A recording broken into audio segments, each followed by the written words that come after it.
You deserved everything you got. This is a union city. That is a Philadelphia tradition. Seize the means of podcasting. Oh God, the boss has crushed us. Let me tell you one thing else. In oldie-timey times, Who said it? Kanye West or Thomas we Paine? will not raw dog reality for that one. The pleasure of the flesh is in solidarity. The Scab Buster. It's gonna be wholly unprofessional. Eight together strong. Let that be your mantra. Hello and welcome to the Labor John podcast, where we actually call our mothers, and not just on Mother's Day, about the working class history of Philadelphia and the surrounding world. I'm Daddy, young Sam James, and I am joined by... I am the perpetually disturbed Gabriel Christie. And today, we are going to learn about... So Mother's Day is nigh, as you mentioned. Well, I guess it will have passed by the time this airs. Oh, well, that's a bummer. But Call your mother. unbeknownst to, I believe, both you and most of our listeners, we actually share a mother. Gabe, is this some Jerry Springer shit right now that you're It springing is. on me? Oh my God. Both you and I and all other workers share a mother. Oh, well, I mean, okay. And her name Yeah. was Mary Harris Jones. Oh my God, Gabe. Are we going to learn about Mother Jones today? We are going to learn about Mother Jones and the March of the Mill Children. Hey. Which is when she led an army of children and workers on a 120-mile march Yeah. to President Theodore Roosevelt's summer home in Oyster Bay, New York. I was going to say, this is going to be a fun one, but then I remembered all the children and the child labor and shit, and I was like, no. Yeah. Well, we're going to get into that more in a later episode when we talk about the strike that led up to this. Oh, I can't wait. Yeah, It's it'll gonna be cheery. Cheery. But first we should learn who Mother Jones was. All right. Who was she, Gabe? So, Mary She's dead, Harris, right? She's very much dead. yes. Okay. I believe passed in 1930. Oh, shit. Damn. She's Yeah. gone. Okay. But she was born in Cork County, Ireland, All right. I like her. somewhere in the late 1830s. No one's quite sure. Okay. We know she was baptized on August 1st, 1837. Okay. So she was presumably born before that. Well, I mean, you're not truly alive until you have the water of God dousing you. It's true. Which therefore means abortion should be fine if life begins at baptism. Oh my God, Gabe, we're not going to get into this right now. Can we just talk about the child labor, please? Yeah, A the much cheery more topic. Cheery subject. Okay, so obviously life in Ireland in the mid-19th century wasn't great. Why? There was a thing called the Great Famine, Okay. where everyone they all got a little bit peckish because potatoes were very hard to find all of a sudden. Okay. So her family fled to Canada, and she spent most of her early life in Canada until she moved to Chicago in her early 20s. So while she was in Chicago, she was learning to be a teacher and also was supporting herself by working as a professional dressmaker. And it wasn't entirely clear why, but at some point she moved to Memphis, Tennessee, where she met George Jones, who was an iron molder and also a very staunch Union man. So that was her first introduction to kind of the organized labor world. And also how she became Mother Jones as opposed to Mother Harris. Ooh, interesting. And my kitty has decided that she wants to be a part of this. That's okay. That's okay, Gabe. Is she not allowed to be part of this? Oh, she is. She's a working cat. She is. She's bad at her job. She's a very poor mouser, but she's union, so we can't fire her. She's on a union break. Give her. Yeah. So Mary Harris Jones had 4 children with George, but both he and all 4 of the kids died in a yellow fever outbreak. Oh my God. In 1867. Okay. So after that, Mary decided that she was going to move back to Chicago. She didn't want to stay in the house where her entire family had just died. Damn. What's worse? Well, I mean, besides giving everybody earaches, what's worse? Your whole family dying or moving back to Chicago? Well, we'll get to that. Oh God.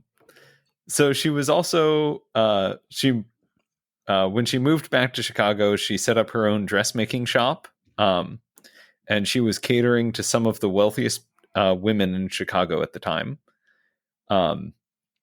But she was also becoming increasingly aware of the wealth disparity in the city.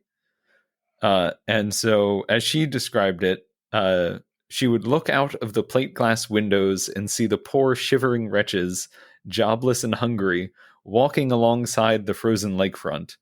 The tropical contrast of their condition with the tropical comfort of the people for whom I sewed was painful to me. My employers seemed neither to notice nor to care. Yeah. So she was getting increasingly radicalized while working in Chicago and seeing all the poverty there.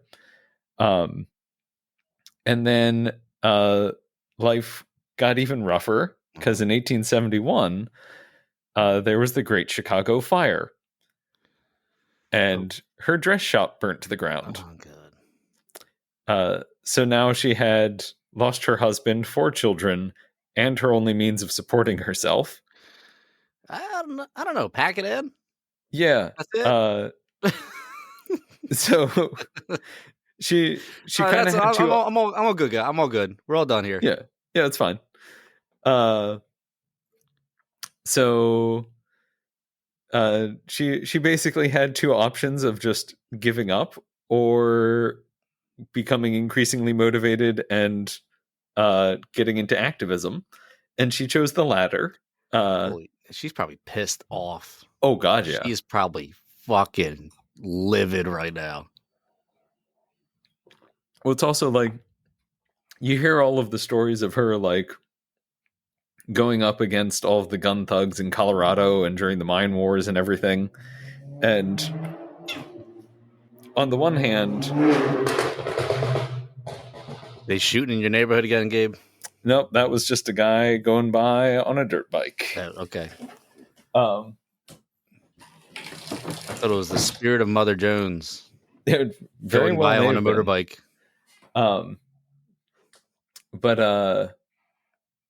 Yeah, so you hear all the stories of her like marching up against all of the gun thugs and the National Guard and everything. And on the one hand, it is definitely like she was just an incredibly brave person. But on the other hand, she like everything that she had to live for just got taken away from her. Yeah. In like 4 years. And call your mother, everybody. Yes. The moral of this story is call your mother. Closest person you have. Call them right now. Yeah. But so she started to work to help rebuild the city. And doing so, she fell in with the Knights of Labor, and working with the Knights of Labor, she started to help organize strikes and protests and all sorts of other labor actions while Chicago was rebuilding from the fire. And a lot of the early strikes failed, either due to like informants or just lack of solidarity, or the police coming up and just murdering strikers because 1870s. Because 1870s. Yeah. So after the Haymarket affair, which we've now touched on multiple times, the so that's 1886 was the Haymarket Affair. But that led to the decline of the Knights of Labor, mostly due to red baiting and their association with anarchists and all of that, or the false association of them and anarchists. Yeah. So Mary then got involved with the United Mine Workers, which were now starting to build up power, mostly in the bituminous regions. So she started working with the United Mine Workers, and that's really where she started to learn and like perfect her organizing and agitation techniques. And what she would do a lot of the times is go out to these strikes, and rather than going and organizing all of the workers, she would go to the wives and get them organized. Okay. And not just into like women's auxiliaries, but they would do things like go around with brooms and pans and like go house to house in this parade making a racket, and basically just either yell at or convince whatever man was in that house to go and join the union and go out on strike. I like it. Yeah. It sounds fairly effective. And this is also, she learned very quickly like how to use spectacle to her advantage. Is that an app? Yeah. Find people? Okay. Mm-hmm. It was actually just she started wearing glasses. Oh, okay. Yeah, okay. But you underestimate my stupidity, Gabe. I mean, you should have known that when you dropped the Jingfalker coal. What was it called? Bituminous? I think it was Jingfalaler. I don't think my so. My brain remembers that as Jingfalaler. I think you should get that checked out. My Jingfalaler? I did get it checked out. It's bad. Oh God. I got hemorrhoides. Call your mother. Yep. Because she has it too.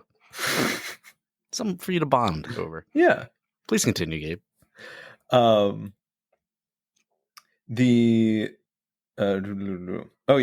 so she would do a lot of like spectacle and would lead big marches and stuff like that, and kind of gained a reputation as a little bit of a hellraiser. So she had a tendency to, whenever she went somewhere, she would just get people riled up, which, depending on the situation, can be good or bad. And the strike organizers both loved and hated her because she would get everyone fired up, which is really good to like keep momentum going. But it could also mean that like they might go and attack the company thugs or something, which then brings in more negative attention. So I like the idea of her as a hellraiser. I like it more as where my brain goes is the movie Hellraiser.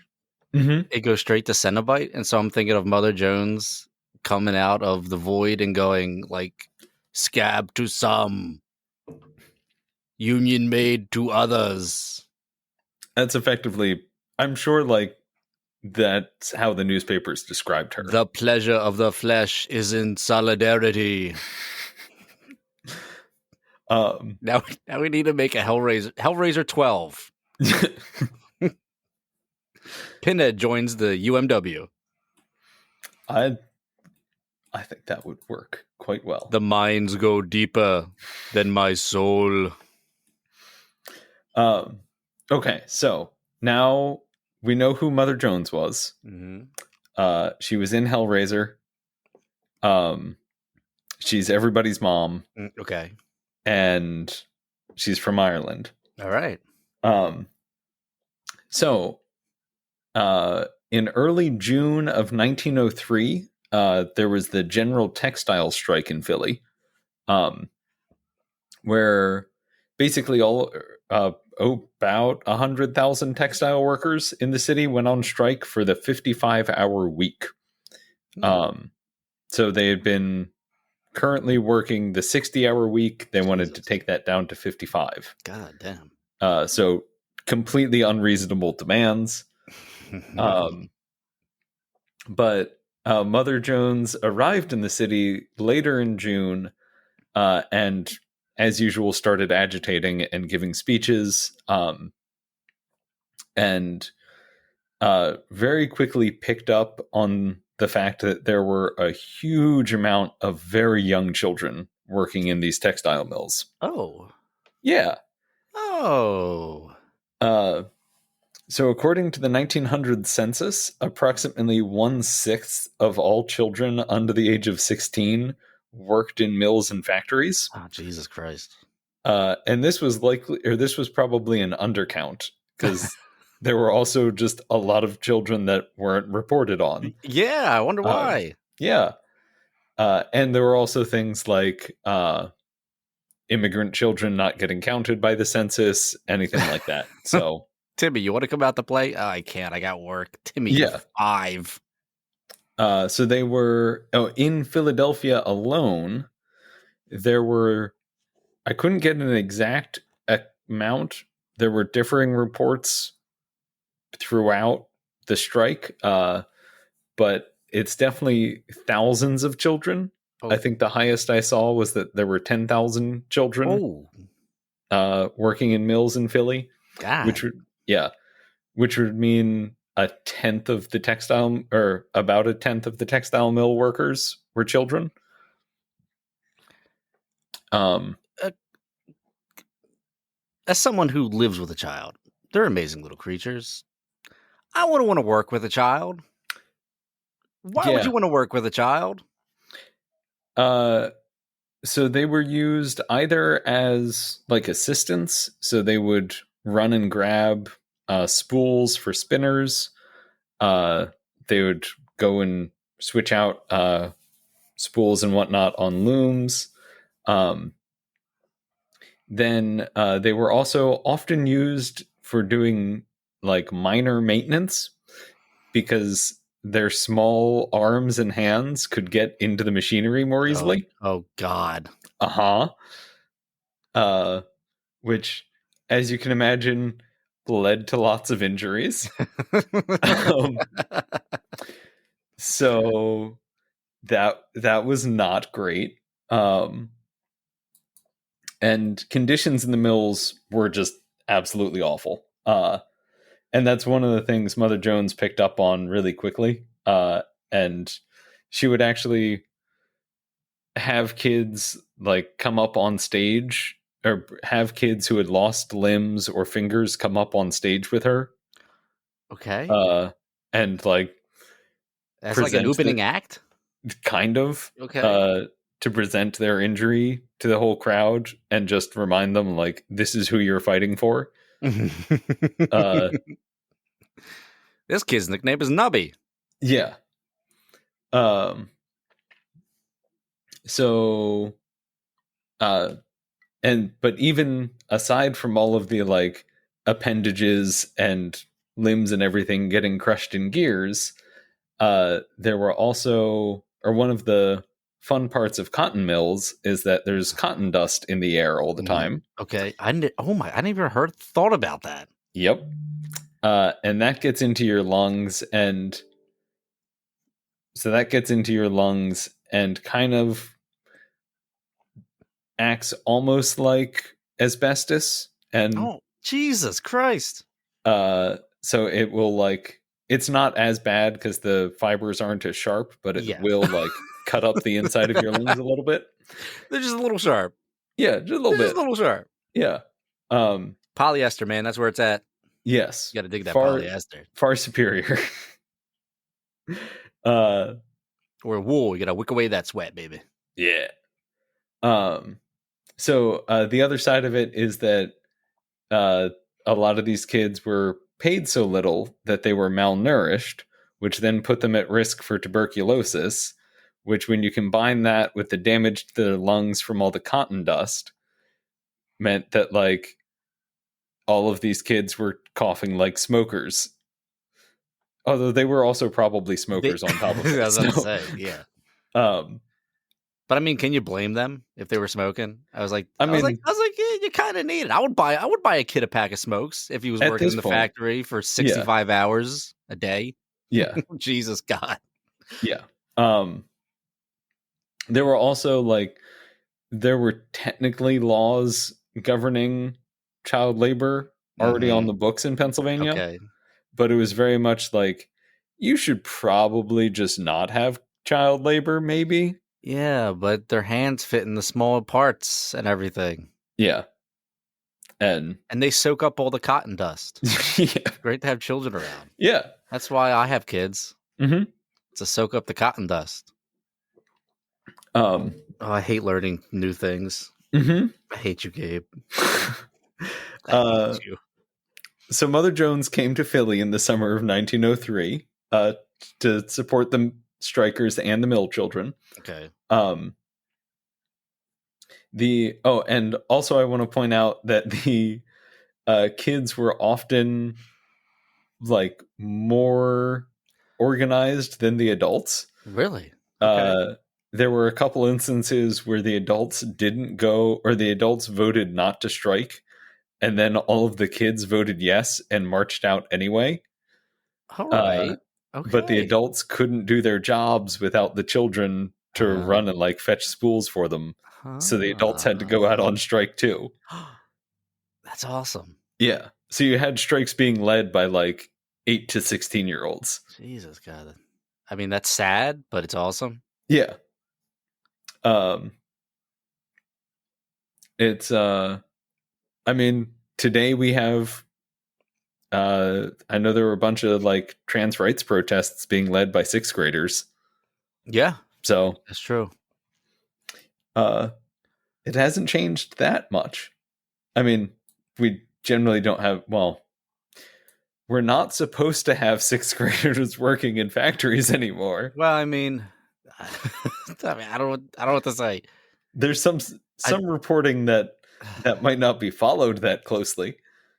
But so while Mother Jones was in the city, she would go around giving speeches and encouraging people to join the union.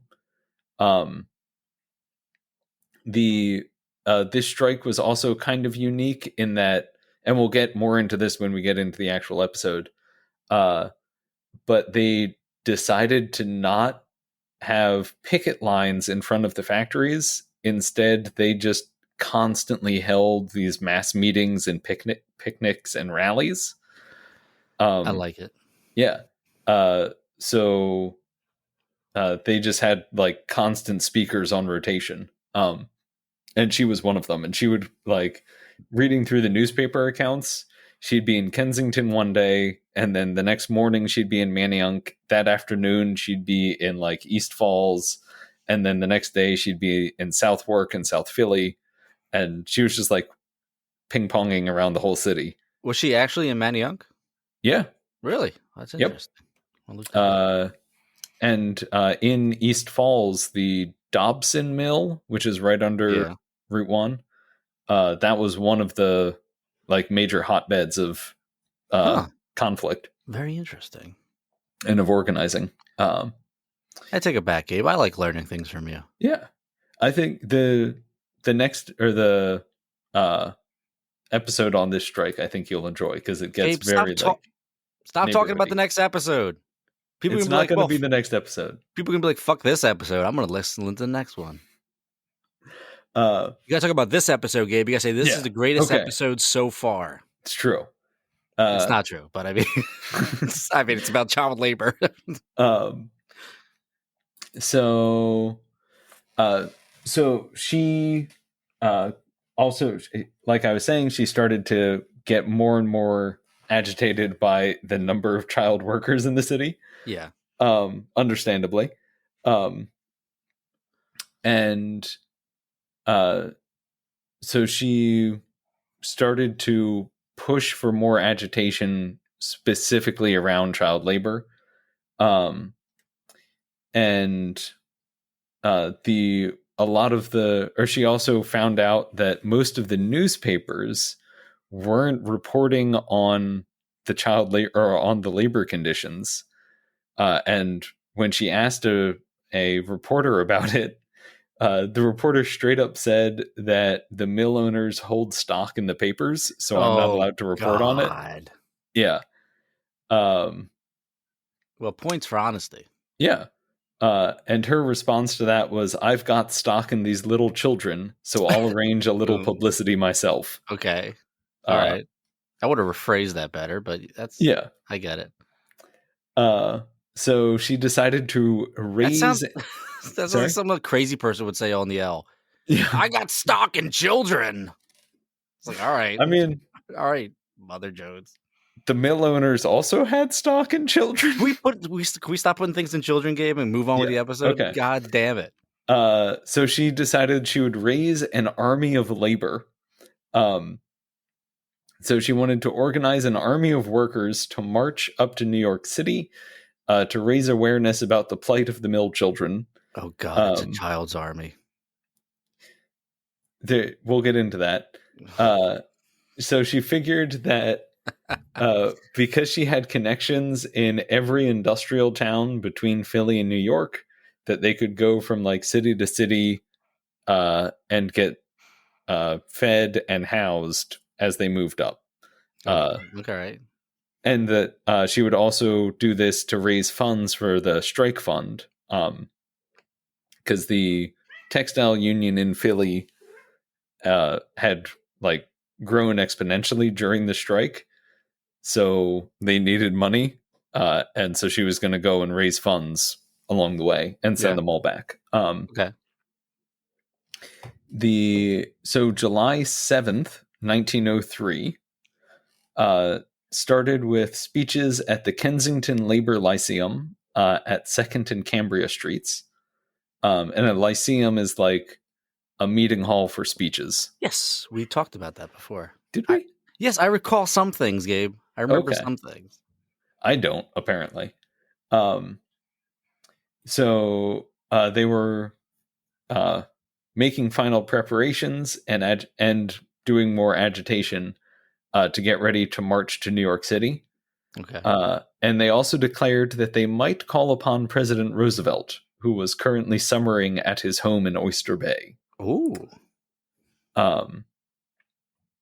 So, and then failing that, they said that they would just hold mass meetings at Madison Square Garden to raise funds. Okay. So around noon on July 7th, 150 men and 50 boys and girls, all from the textile workers, marched out of the Lyceum, moving up to Frankfurt Avenue. And then they were... So at the head of the procession, they had all of their union banners and all of their picket signs and everything that they had been making over the past month or so of striking.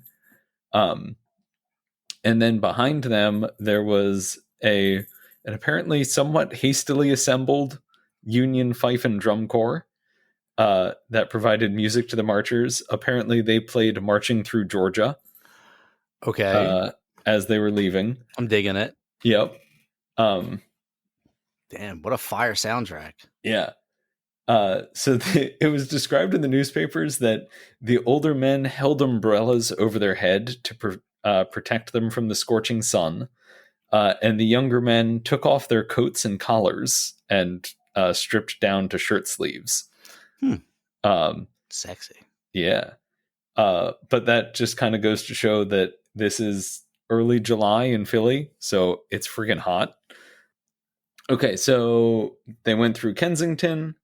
Apparently, like hundreds of people came out to join them. And then they got to Frankfurt around 2 p.m. And no one announced that they were coming. So all right, no one came out while they were in Frankfurt. Okay. I also like to mention neighborhoods just so we can like diss them. So Okay. Frankfurt sucks. All right. Because they didn't come out to join them. I mean, we can just do the whole episode in Kensington if you want. Yeah. So then they marched up to Torresdale Park, where they met up. So before they left, like the Kensington area, they put all of the kids on a trolley car or onto trolley cars and sent them up to Torresdale Park. Okay. So then that evening they met up with all of the kids, and set up camp for the night. And then around 6 p.m., another procession arrived.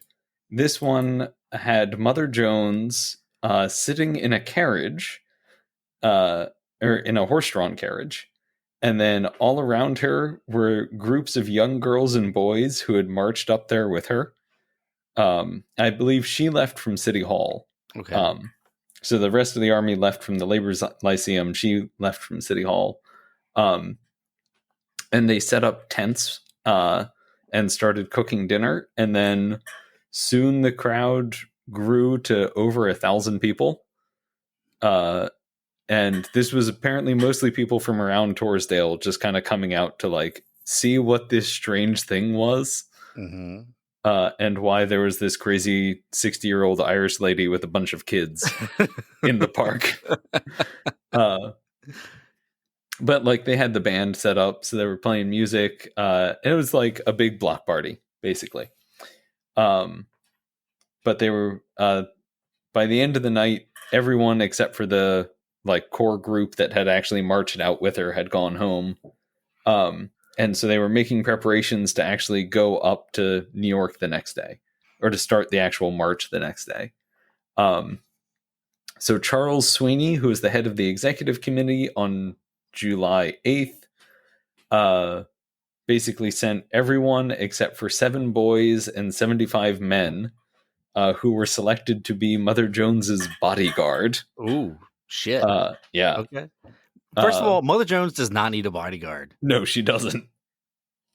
Like, I don't know about anybody else listening to this, but when I picture Mother Jones, I just picture this like really bad bitch. Yeah. You do not want to cross. She She's does not like, need. Everybody else needs a bodyguard. Everybody else needs a Mother Jones. Yes. I would say it's more accurate to say that she was the bodyguard for the 7 boys and 75 men. They were protecting everybody else from her, is what I think. Yeah. Yeah. Basically.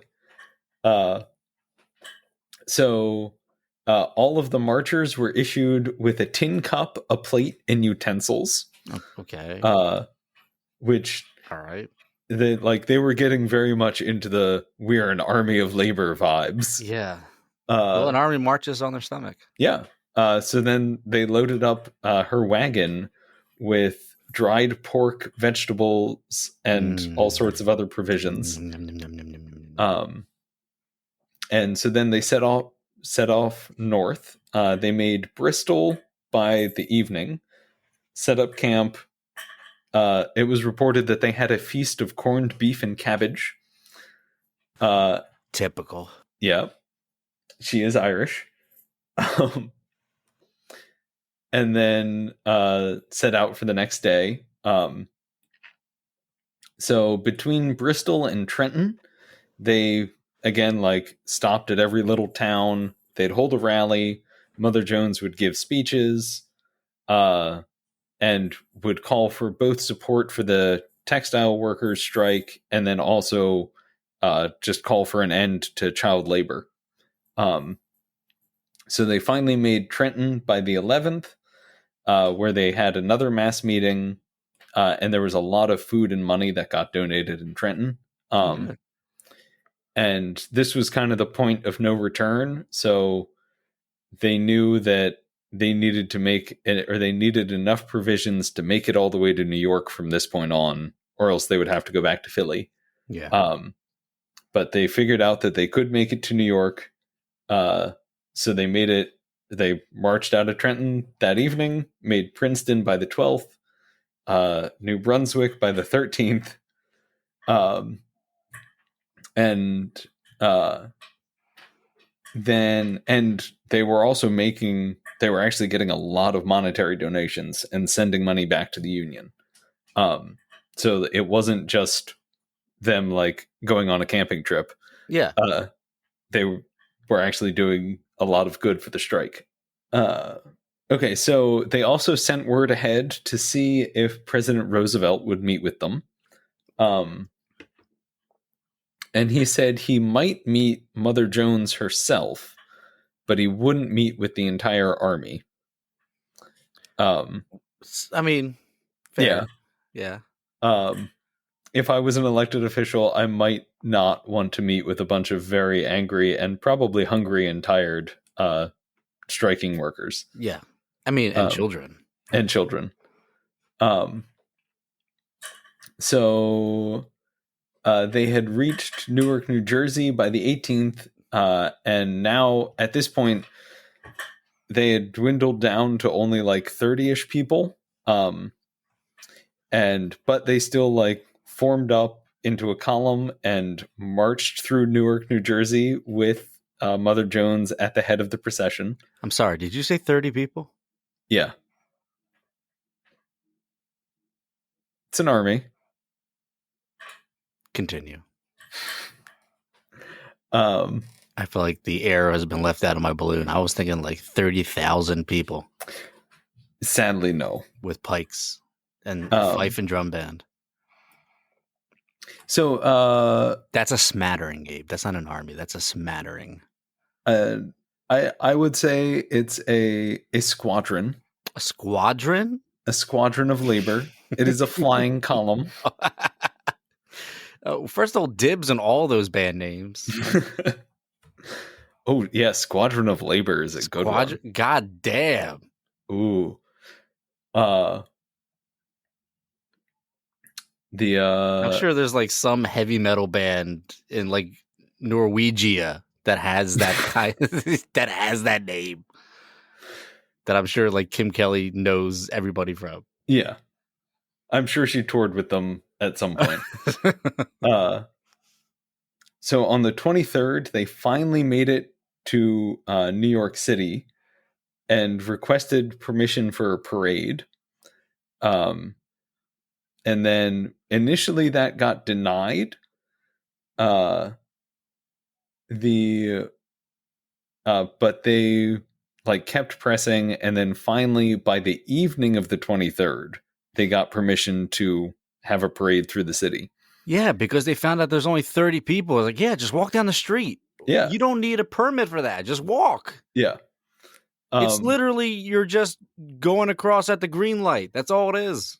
Well, so that's what they actually did initially with the 30 people. When their parade got denied, they just walked along the sidewalk to the Union or to the Labor Lyceum and then reorganized there. And then put in the other request or continued to ask for a parade request. And so I don't know how many people they requested for the parade initially, but by the time that the evening came around, they had about 200. Oh, okay. So they paraded by torchlight up 2nd Street towards Madison Square Garden.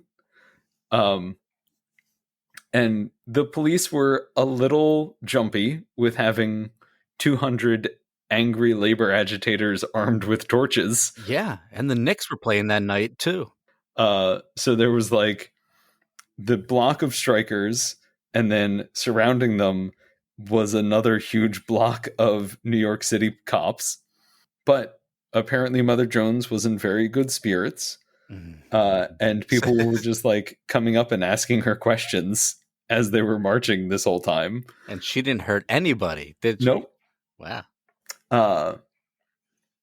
So then they held another mass rally at Madison Square Garden.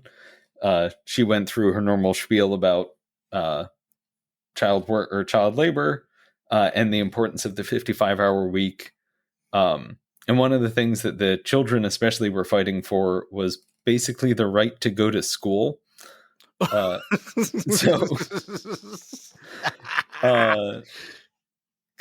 theoretically they were supposed to have public education, but if you're working 60 hours a week, you don't really have time for that. Yeah. So they wanted like 5 extra hours so that they could go to school. Can we go to school, please? No. You gotta work. You gotta suck in that cotton dust. Yeah. God damn. What is wrong with us? Yep. Okay, so one of the weird parts of this story is they went to Coney Island to give more speeches. Oh, okay. I thought they were just gonna go on the rides or something. I think they actually did. Oh, that's cute. Because like, well, we'll get into it later. But they, so while at Coney Island, as part of her speech, Mother Jones put some of the child workers into animal cages. What? Excuse me? Hello? This was apparently to demonstrate to the crowds how they were being treated by the bosses. It is... I see where she was going with it. I'm not sure I would make the same decision. Yeah. I mean, I thought I was gonna like just see Mother Jones on a fucking log flume. But no, we're putting children in cages. It was a choice. It was a choice. The wrong choice. But it was a choice. And honestly, it was probably fairly effective. So then... Can I take that back? I'm taking Mother Jones off the log flume. I'm putting her in the Gravitron. Oh, yeah. I'm seeing Mother Jones in the Gravitron. And it's the funniest thing I've ever seen in my entire life.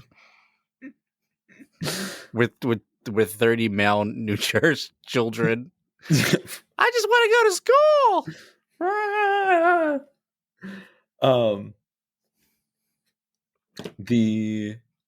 And because it's 1903, it's probably like a steam-powered gravitron. So you get in, and then it takes half an hour to build up a head of steam strong enough to actually spin you. What if there was no improvements between then and now of the Gravitron? The Gravitron you see at the carnival is the exact same. I mean, I've been on some carnival rides that look like they're from 1903.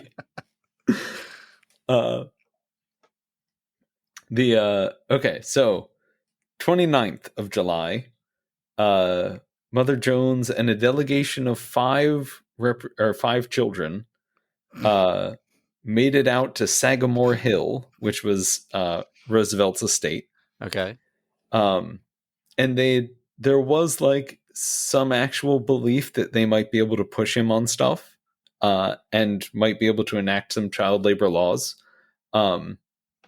In part because he was an honorary member of the Brotherhood of Locomotive Engineers. Okay. So they thought they could like use that as leverage. Okay. But when they got there, Roosevelt's secretary dismissed Jones and the delegation, saying that the president would not be meeting with them.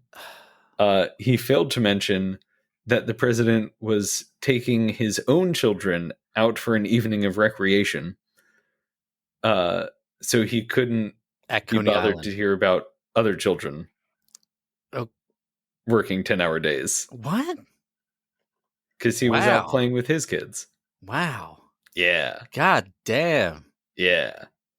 That's a hell of a classic classist remark there, Gabe. Yep. They did compromise with her though, and said that she should write a letter to the president, and let him know what he ought to do about the plight of the mill children. And here's a souvenir of White House and Statue of Liberty cigarette lighter for the kids. Yep. So now they were faced with another problem, which was that the army, the labor squadron, was starting to get restless because they had basically just been camped out in Coney Island for a couple days. Yeah, and they're 12 years old. Yeah.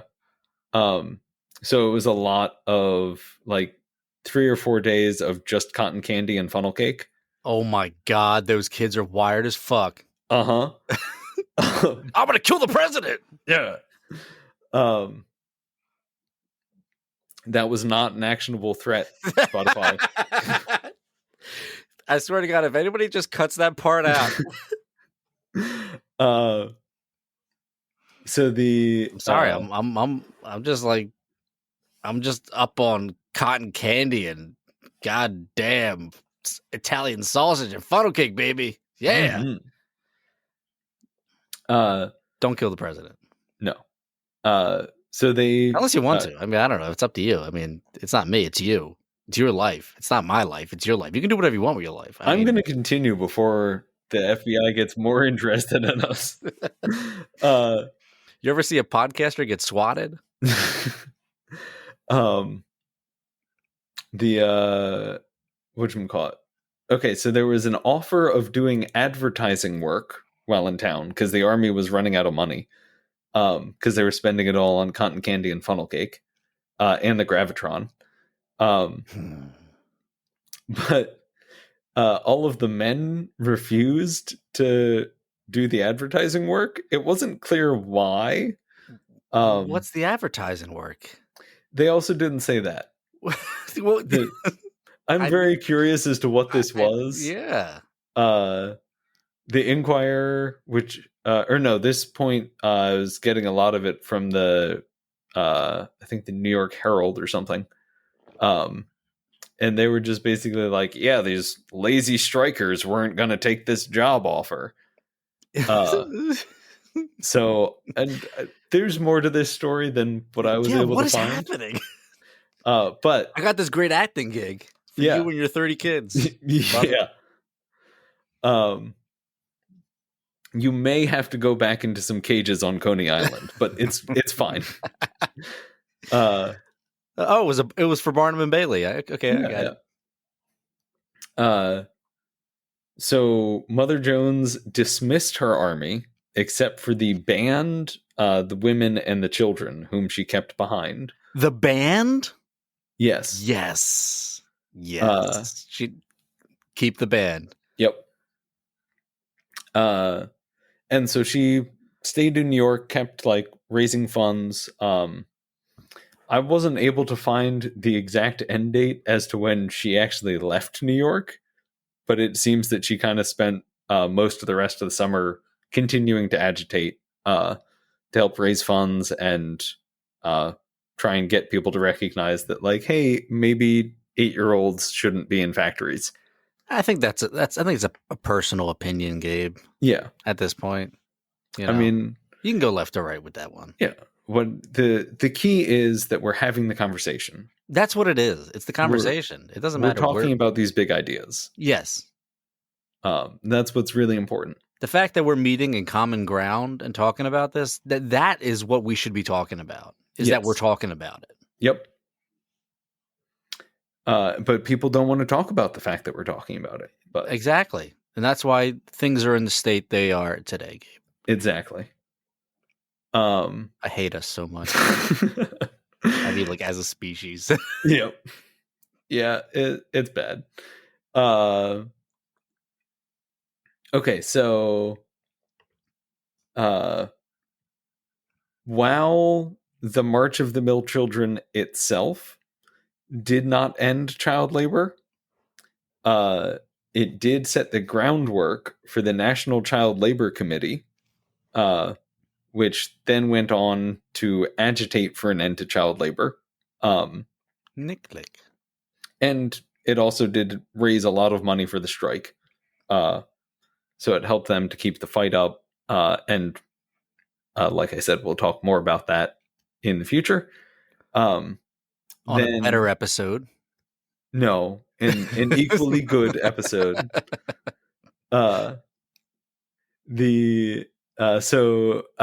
by 1915, Pennsylvania passed legislation which actually prevented the employment of children below the age of 14. Okay.